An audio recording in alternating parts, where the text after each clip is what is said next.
Salam aleykum. Karbon üstə gəlir oksigen, əmələ gəlir CO2. M mol karbondan görə nə qədər alınır? 1 moldan 44 alınır. M bərabərdir 44 N, hansı ki bu X-ə bərabərdir.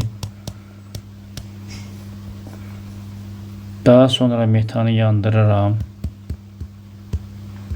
Əmələ gəlir karbon dioksid, su, əmsallaşdırıram. M mola nə qədər alınır məhsul bilmirəm. 1 mola 44 üstə gəl 36, yəni 80 alınır.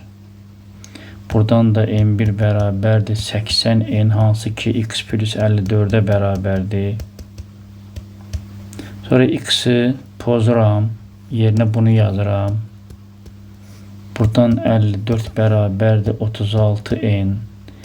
M bərabərdir 36, 54'ü bölürəm 36'ya 1,5 eləyir. Yəni M 1,5 elədi. Bu da 1,5, bu da 1,5 elədi 3 mol. Və 22 onda 4'ə vururam 67,2